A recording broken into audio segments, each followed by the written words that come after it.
We begin first at 4 with breaking news. NBC4 has just learned a university official tied to the Dr. Richard Strauss scandal will be now held accountable for what happened to hundreds of sexual assault victims.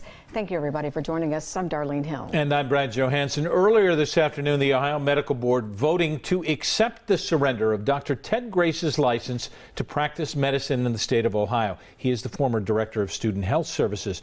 Colleen Marshall's been investigating the Strauss scandal for more than 2 years now. She broke this story about an hour ago, here to tell us why Ted Grace is now implicated in this one. Well, and of course, he hasn't been at the university for years and years. He's now practicing out in Illinois. But if you've heard the saying, if you see something, say something, well, for physicians in Ohio, if you see or know something about another doctor, you are required to report it. Dr. Grace was deposed under oath by a special outside counsel for the state medical board in March of last year. In this scathing letter, the board had accused Grace of failing in his duties, pointing out that even before accepting the position as student health director at Ohio State University, he had been made aware that a doctor at Ohio State was abusing students.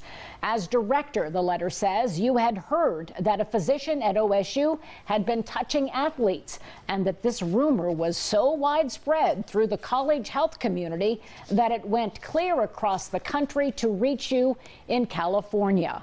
And of course, they allege that he learned more and more when he got to Ohio State. Dr. Grace allowed Richard Strauss to retire, though, with emeritus status and full university benefits, even after Grace had an awareness of at least 3 complaints of sexual abuse by students, some made directly to him.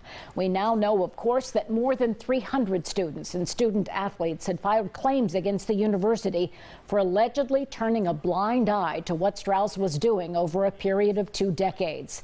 The student who in 1995 insisted that Dr. Grace take action against Strauss was Stephen Snyder-Hill. I just spoke to him. You'll be hearing from him what he had to say on all of this tonight at 5. Dr. Grace admitted to all of the allegations in this letter. You can find it at NBC4i.com. As we said, he was now the medical director at Southern Illinois University, but I have an update for both of you now. We just learned a short time ago he is retiring from that job because, of course, there were going to be challenges to his medical license there because of what happened here in Ohio today. You would anticipate, even with his retiring, that those restrictions would measure for him both in Illinois and here? Yeah, the vote today, not only did he surrender the license, but they voted to permanently revoke his ability to ever do anything with medicine again in the state of Ohio. Once that word got back to Illinois, and once they found the reason, I mean, think about it, he's at a university. Yeah. And what he admitted to today is that he knew about this, covered it up, and let him retire with full benefits. I was just going to say, and he'll walk away with his full benefit package. And now he'll have full benefits because he's retiring, and he was allowed to do so by the university in Illinois. Wow. All right, good deal. We'll see you again at 5 o'clock. Yeah, and you'll hear from Stephen Snyder-Hill at 5. Looking forward to it.